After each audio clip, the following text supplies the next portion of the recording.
Reality is अगर आप 20 hours काम करते हो आप अपनी एक सेमेस्टर की ट्यूशन फीस भी नहीं निकाल सकते। आप अपने खर्चे छोड़ो, इंडिया पैसे भेजने, अपने होम कंट्री में पैसे भेजने छोड़ो, आप आज की डेट में $17 पे काम करते हो। स्टूडेंट्स को लेके काफ़ी नेगेटिविटी अभी कनाडा में फैल रही है, स्पेशली जो चेंजेस हुए हैं उनकी वजह से।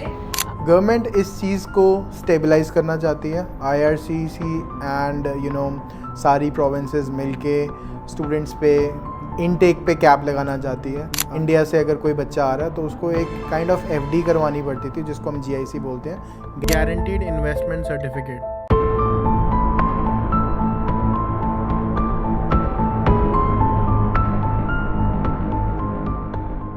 कनाडा हमेशा से ही एक ड्रीम डेस्टिनेशन रहा है ओवरसीज इमिग्रेंट्स के लिए, but this is specially true for students जो हर साल दुनिया के अलग अलग कोने से आते हैं कनाडा पढ़ाई करने के लिए, अपने और अपनी फैमिली के सपनों को पूरा करने के लिए। But the things have shifted now. It is not that easy to come to Canada to pursue your higher studies anymore. So it becomes really important to know कि क्या ऐसे changes हैं जिनकी वजह से students की difficulty बढ़ रही है, and to know how those students who wants to come to Canada to study can prepare themselves. Hi everyone and welcome back to another episode of Envision Canada podcast series. Today we have Abhinav Katyal with us, who is a regulated immigration consultant practicing in Surrey, British Columbia. So let's not waste any more time and get to the conversation. Hi Abhinav, welcome back to another episode of our podcast series. How are you doing? I'm doing good, Urshi. How are you? So Abhinav, today we are going to talk about a really exciting topic. आजकल मैं जो भी YouTube पे video देखती हूँ, every second video which comes on the feed says कि Canada मत आओ. So people are giving this free opinion to everyone कि कनाडा में अब कुछ नहीं रखा, don't come here. And especially when it comes to the students, उनको तो बोला जा रहा है कि बिल्कुल तुम कनाडा के बारे में सोचना छोड़ दो, आओ ही मत, तुम्हारे लिए यहाँ कुछ बचा ही नहीं है। बट आई एम श्योर कि अभी भी कुछ ना कुछ स्टूडेंट्स ऐसे होंगे ओवरसीज जो ये ड्रीम उनका होगा कि हमें कनाडा जाना है, वहाँ पे जाके अपनी पढ़ाई करनी है, then eventually they want to settle here. So just want to understand first कि ये चेंजेस क्यों हो रहे हैं, what is the reason behind all this? So Rishi, if you look at the immigration part of it, के integrity of the program, जो international student program था, उसको बहुत ही मिसयूज़ किया गया। बहुत सारे कॉलेजेस ने अपनी बहुत कैपेसिटी से ज़्यादा इंटरनेशनल स्टूडेंट्स एनरोल कर लिए just to get those revenues in. उससे हुआ क्या कि ओवरऑल कैनेडियन इकोनॉमिक्स हिल गई। Housing crisis, job crisis, health care में इश्यूज़। अगर आप आज की डेट में किसी हॉस्पिटल में जाते हो इमरजेंसी में 8-8 10-10 घंटे की वेट है। This all has contributed a lot of chaos. Government इस चीज़ को स्टेबलाइज करना चाहती है। IRCC एंड सारी प्रोविंसेस मिलके स्टूडेंट्स पे इनटेक पे कैप लगाना चाहती है। अगर आप नंबर्स देखो तो 2025-2026 में anticipated है कि 35% less students will be coming to Canada as compared to the previous years. So, to stabilize this, all these changes will be implemented. That's what's happening. Okay, so you mean to say that the number of applications for the students from overseas that will be accepted will decrease by 35% almost, or it could be more also. That is correct. और बहुत सारे reasons हैं इस चीज़ के, और क्या क्या changes आ रहे हैं अगर आप वो सुनोगे तो then it all make sense. That is the only way to actually stabilise this. अगर आप स्टडी परमिट की बात करो तो गवर्नमेंट ने लास्ट ईयर GIC जो होता है, आपको अगर पता है तो, एक स्टूडेंट को, इंटरनेशनल स्टूडेंट को जब यहाँ आना होता है, लेट्स टेक एन एग्जांपल कि इंडिया से अगर कोई बच्चा आ रहा है तो उसको एक काइंड ऑफ FD करवानी पड़ती थी, जिसको हम GIC बोलते हैं, गारंटीड इन्वेस्टमेंट सर्टिफिकेट। वो 10,000 थी last year. I think last year ही वो डबल कर दिया, 20,000 कर दिया। वो उसका रीज़न है कि इन्फ्लेशन हो गया, महंगाई बढ़ गई। To for the students not to just work, the government wants to have them some kind of deposit that they can use for their regular रोज़ का खर्चा चलाने के लिए। GIC भी डबल कर दिया। और चेंजेस और जो है कि स्पाउसल ओपन वर्क परमिट्स, बहुत जो स्टूडेंट्स यूज़ करते थे उस चीज़ को, वो भी कहीं ना कहीं बंद जैसा ही कर दिया कि सिर्फ मास्टर्स प्रोग्राम के लिए आ रहे हो या कोई बहुत स्पेसिफिक प्रोग्राम के लिए, तभी आप अपने स्पाउस को बुला सकते हो। तो वो भी एक बहुत बड़ा रीज़न है कि जो चेंजेस आ रहे हैं। एंड अभी तो ये शुरू हुआ है ऑनेस्टली। अभी जो प्रपोज चेंजेस आ रहे हैं उसमें बहुत ही दिक्कतें आएंगी स्टूडेंट्स को। स्टूडेंट्स अपने आप ही आना कम कर देंगे, that's definitely going to happen. One of the reasons जो मुझे लगता है कि जो PGWP प्रोग्राम है वो भी कहीं ना कहीं बंद होने के बहुत आसार हैं, not for everybody but for a lot of students. So that is happening in And I think another added contributor is decrease in the number of working hours. तो सस्टेनेंसी नहीं हो पा रहा। यस सो लेकिन वो भी इतना बड़ा मुझे लगता नहीं है रीज़न है, to be honest Urvashi, because वो एक टेम्परेरी पॉलिसी थी जिसमें गवर्नमेंट ने IRCC ने जो कैपिंग है 20 आवर्स स्टूडेंट को वो लिफ्ट कर दी थी, उस पर 40 आवर्स काम कर सकते थे। That was a short temporary policy. During Covid I guess. Post Covid था वो, but that was not a long term strategy for the government anyways. उस टाइम क्या हो रहा था कि लोग काम तो जा नहीं रहे थे, जो कनेडियंस और परमानेंट रेजिडेंट्स थे वो they were preferring not to go out and try to control the covid situation. तो उस टाइम गवर्नमेंट ने इंटरनेशनल स्टूडेंट्स को यूज़ किया। It's not a good thing but yeah this is what happened. So yeah this is again one of the reasons, it could be one of the reasons जिससे थोड़ा सा stabilization आएगा कि students अगर difficulty for the students who are here in Canada. Yeah, you can say that. I kind of agree. Students expect करने लगे थे कि वो 40 hours काम करेंगे. But वो students की गलती है, उसमें government क्या करे, right? हाँ. That's true. Okay, so these are the changes that has happened very recently. Yeah. और जो continue रहेंगे and जिसकी वजह से अब जो influx है students का from overseas, that is going to decrease. Yes.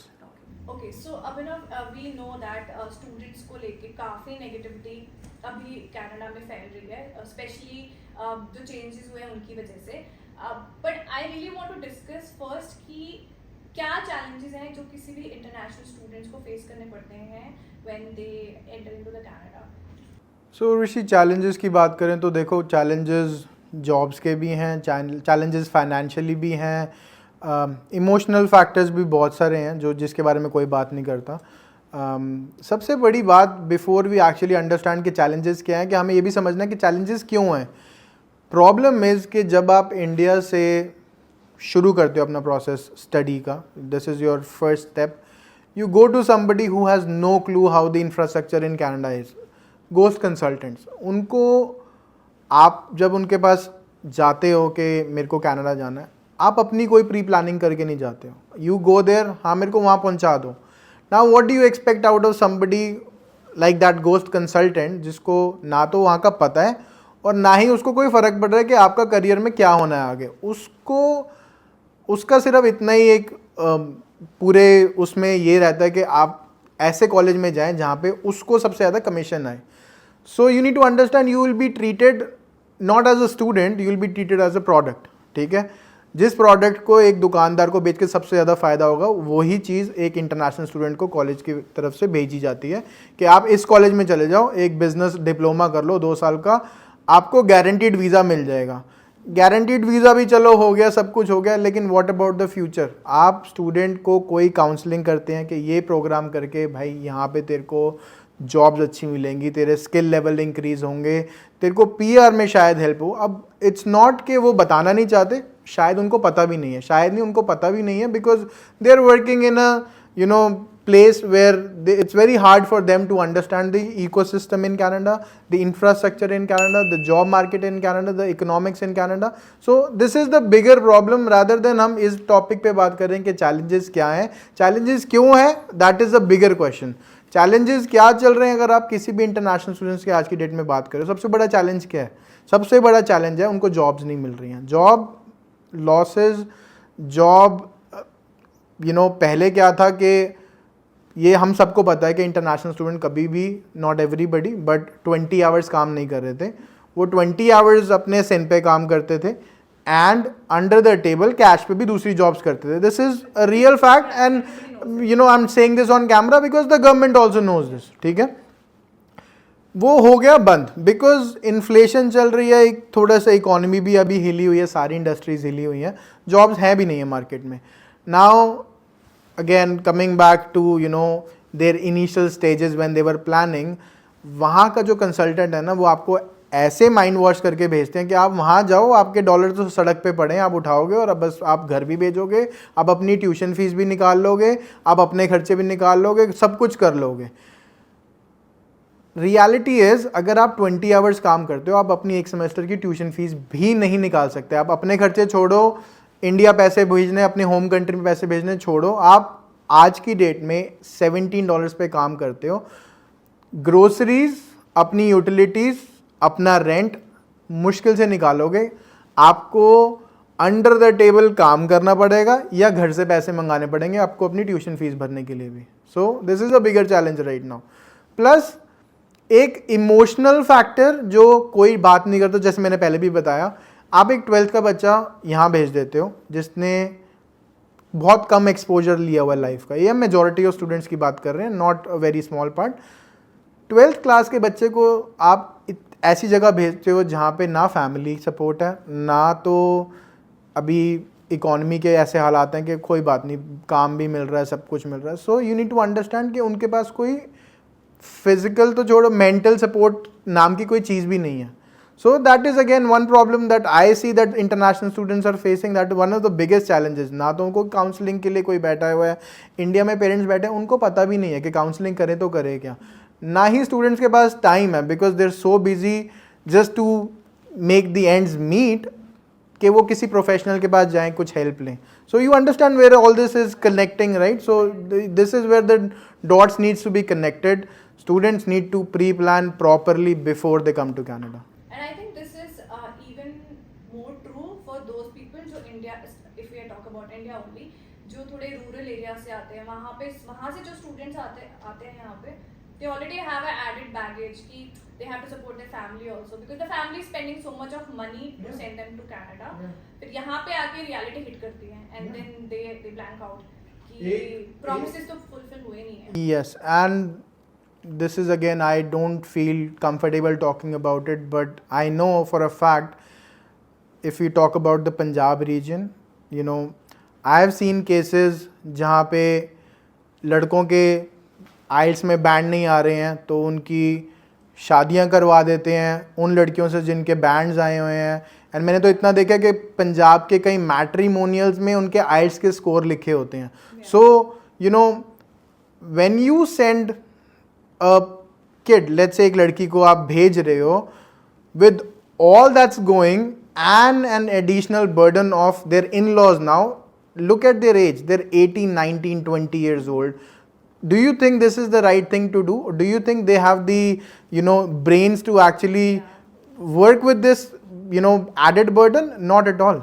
So And this is, there's a continuous pestering from the in-laws that bulao. yeah. So, Yeah. I understand. I mean, that's something that is out there and everybody knows about it. And I think that is why this step has been taken by the government of Canada to stop, giving spousal visas to each and everyone. Exactly. So वही वाली बात है कि आप, you know, when a program is introduced, it has to maintain its integrity, right?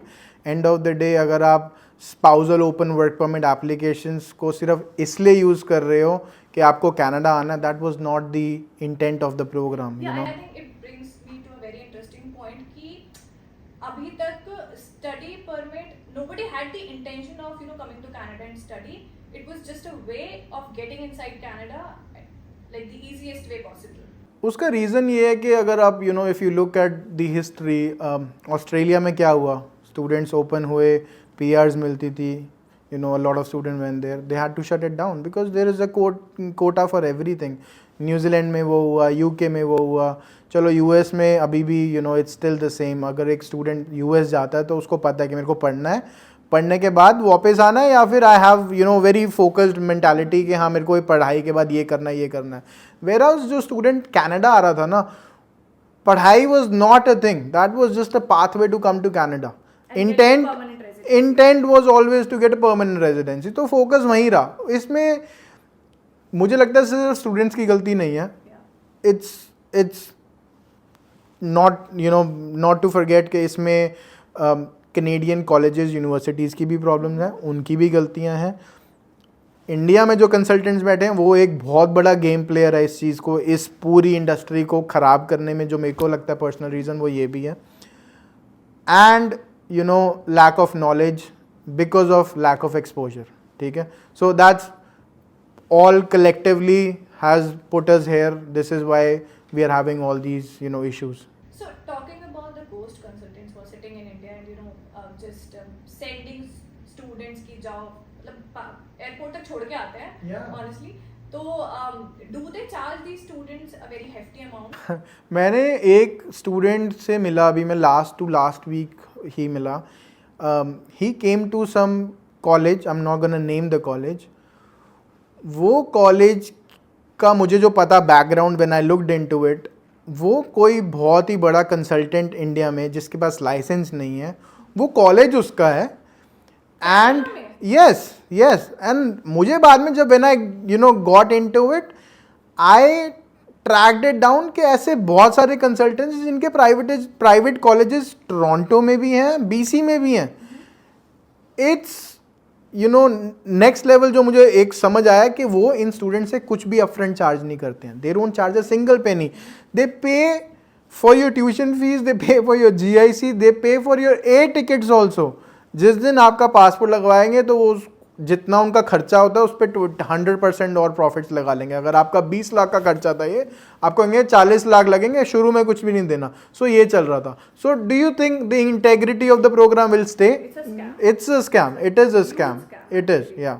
Okay, so another point on this is, for example, let's say कोई student India से आपके साथ connect करता है, what do you charge for the application? यार हम ना we try case to case. Our fees is, अभी मैं आपको बता रहा हूँ, don't quote me on this, I don't want the viewers to quote me on this. We charge $1,000, ठीक है. इसमें हम स्टूडेंट के साथ बैठ के उसके स्ट्रेंथ्स पे काम करते हैं. We look at their transcript, we look at their English proficiency, then we guide the student कि इज इट फॉर यू, और वी आर वेरी ट्रांसपेरेंट. हमें $1,000 नहीं चाहिए होते, दैट्स नॉट आवर इंटेंट. देखो, end of the day it's my business, so if I do something for free, I don't think I justify that thing, right?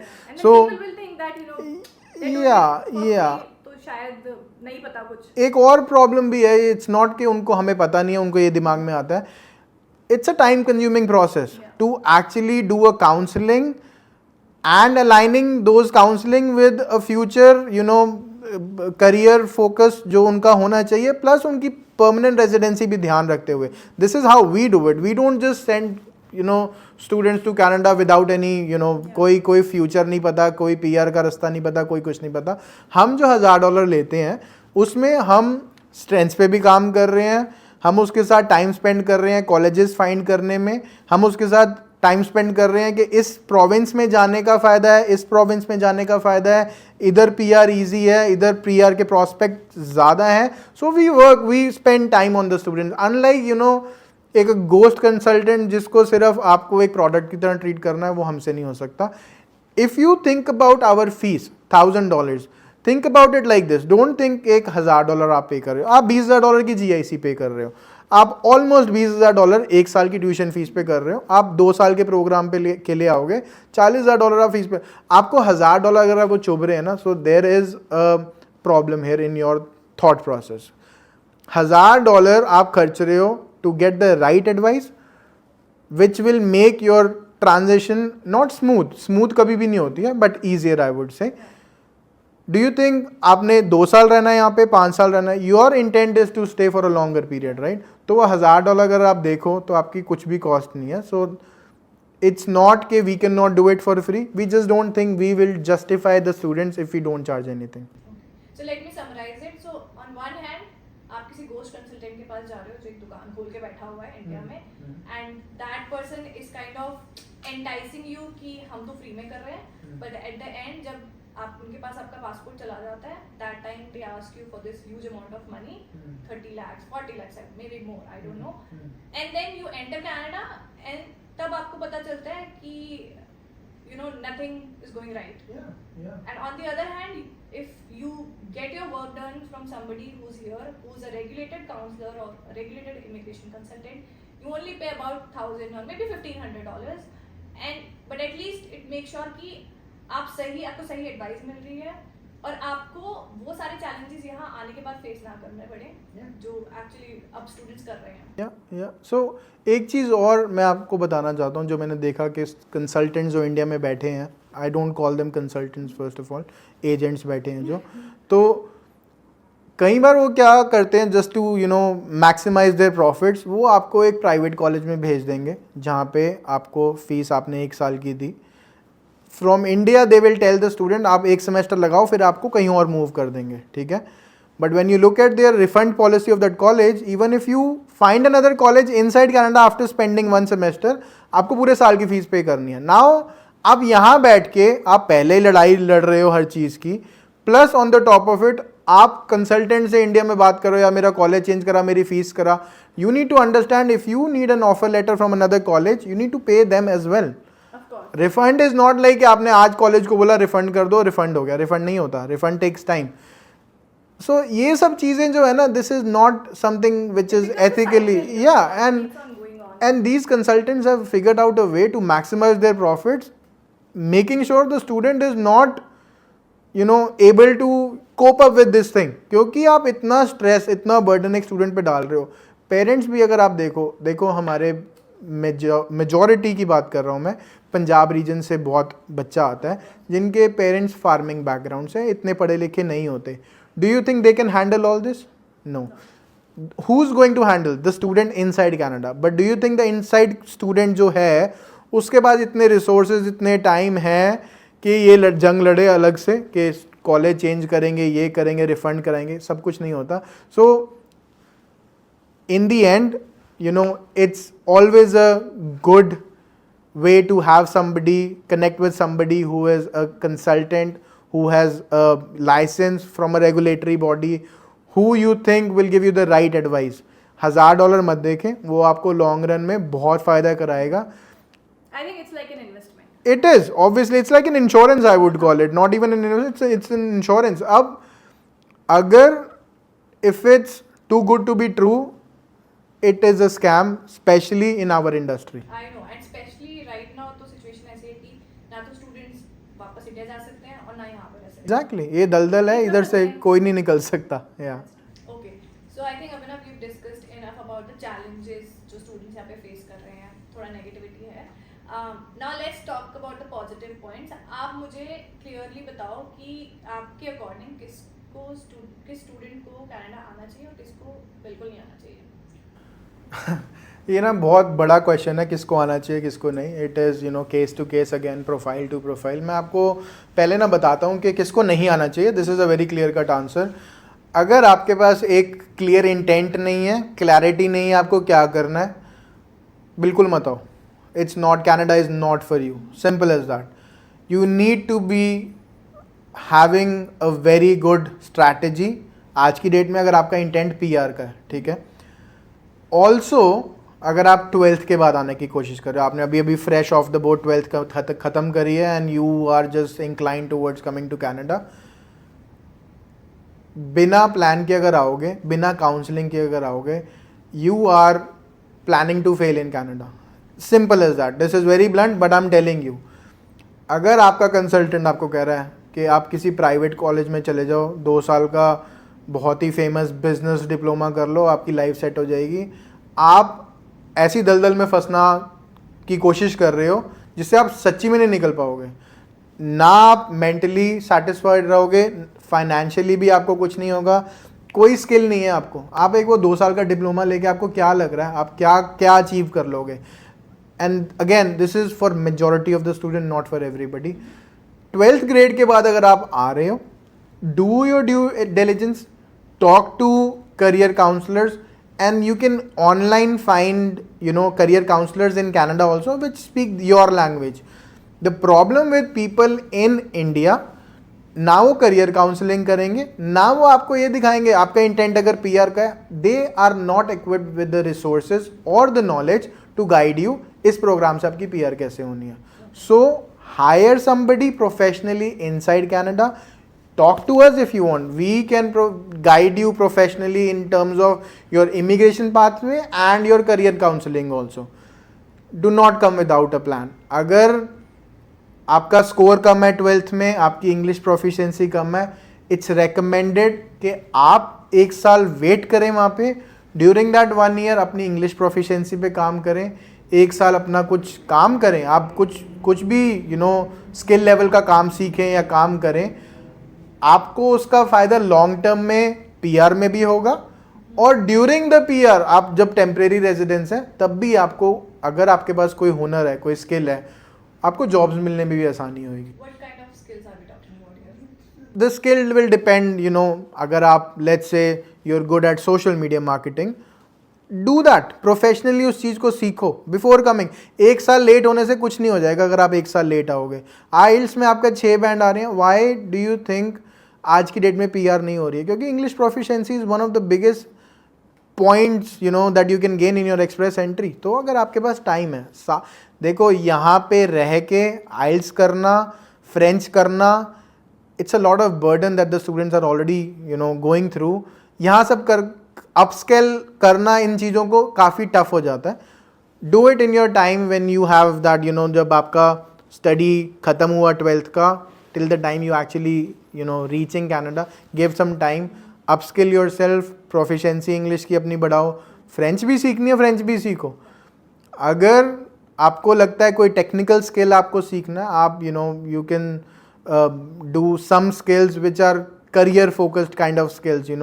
आप एक salon में जाएं, बाल काटना सीखें. मैं तो कहूँगा वो भी बहुत बढ़िया स्किल है, ऐसा कुछ नहीं है कि गलत है.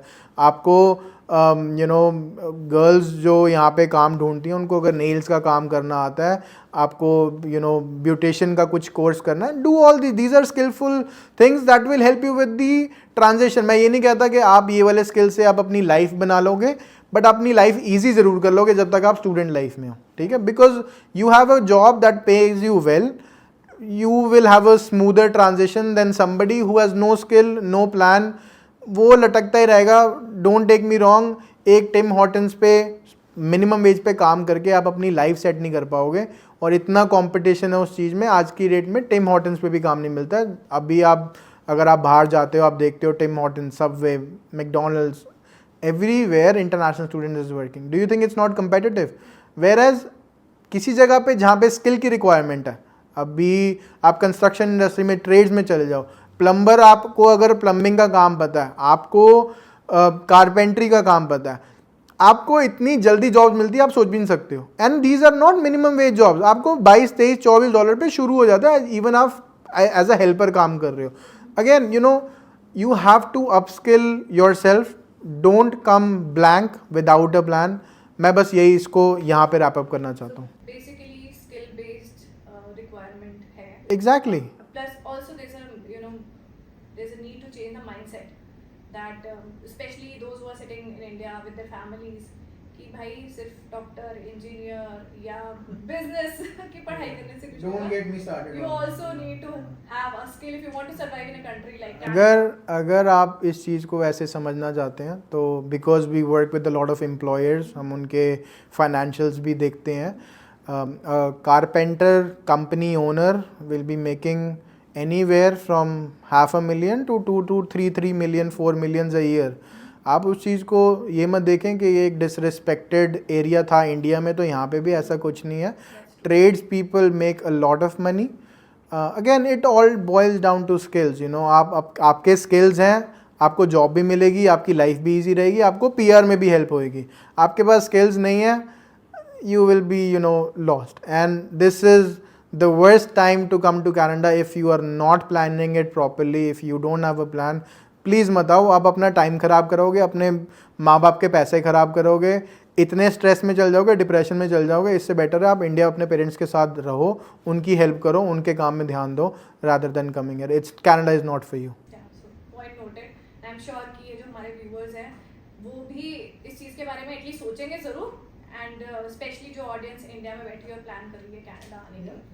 सो ओके, सो अभिनव, जो स्टूडेंट जिसने अभी 12th फिनिश की है और वो कनाडा आना चाहता है अपनी फर्दर स्टडीज़ करने के लिए, but with the intent of ultimately getting a permanent residency, उनको किस तरीके की प्रिपरेशंस स्टार्ट कर देनी चाहिए? सो जो स्टूडेंट 12th के बाद आ रहा है, उसको इनिशियली ये समझना बहुत ज़रूरी है कि उनके लिए federal permanent residency is a bigger task to achieve. अगर आप इमिग्रेशन लेवल्स देखोगे अगले 2-3 साल के, तो उसमें साफ पता चलता है कि provincial nominations will be a bigger part, which means कि हर प्रोविंस के अंदर फेडरल गवर्नमेंट ने कुछ कोटा दिया है कि इतने इस प्रोविंस में इतने पीआर आप कर सकते हो नॉमिनेशंस, है ना। तो अगर आप 12th के बाद आ रहे हो, I would recommend read through these PNP programs. हर प्रोविंस में देखो कि किस स्किल की रिक्वायरमेंट है, हर प्रोविंस में स्किल डिफरेंट हो सकता है। So to sum it up, federal program is tough to achieve when you are coming fresh off the board, 12th पास करते ही आप आ रहे हो। try to go for researching on the provincial programs। French भी सीखो, French is something that is a federal program, और आप कल को फेडरल प्रोग्राम के थ्रू क्वालिफाई कर सकते हो अगर आपकी फ्रेंच भी एक प्रोफिशेंसी लेवल आप अचीव कर लेते हो।